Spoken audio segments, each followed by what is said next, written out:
La polémique enfle depuis quelques jours autour des critères retenus par l'Union européenne pour élaborer cette liste de pays autorisés à entrer dans son espace, soit une quinzaine au total, dont 4 Africains.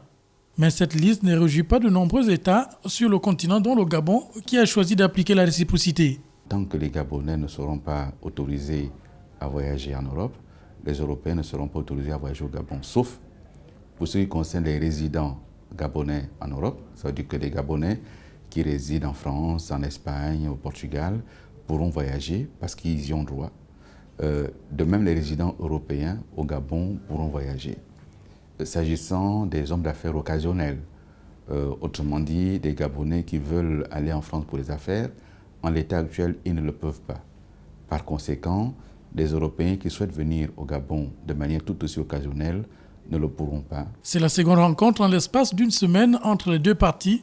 Celle de ce 3 juillet avait, selon l'ambassadrice représentante de l'Union européenne, une connotation explicative. On est venu parler avec monsieur le ministre d'État sur la raison pour laquelle il n'y a que 15 pays et donc le Gabon n'est pas là, et d'expliquer les critères très objectifs qui ont été choisis déjà à l'avance le 11 juin par la Commission comme des critères objectifs, et pour pouvoir lui dire qu'on est là pour aider si nécessaire, pour expliquer ces critères, ces conditions. Mais la liste va être revue et donc évidemment il y aura des changements au moins tous les 15 jours. La partie gabonaise rassure quant à sa volonté de faire évoluer ce débat et apaiser la situation, mais non sans condition.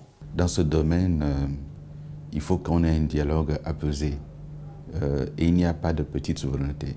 Le Gabon exerce sa souveraineté en tant qu'État. Les pays européens avec lesquels nous avons des partenariats le comprennent tout à fait, ils ont fait des choix et le Gabon se positionne en conséquence et précise que la réciprocité est la règle dans ce domaine de la diplomatie et donc on l'appliquera. Toutefois, cette décision ne s'applique pas aux officiels appelés à se rendre au Gabon dans le cadre des missions dûment autorisées par le gouvernement du pays. Relancé le 4 février dernier, le dialogue entre l'Union européenne et le Gabon connaît certes des secousses, mais sans donner lieu à un bras de fer, rassurent les deux parties.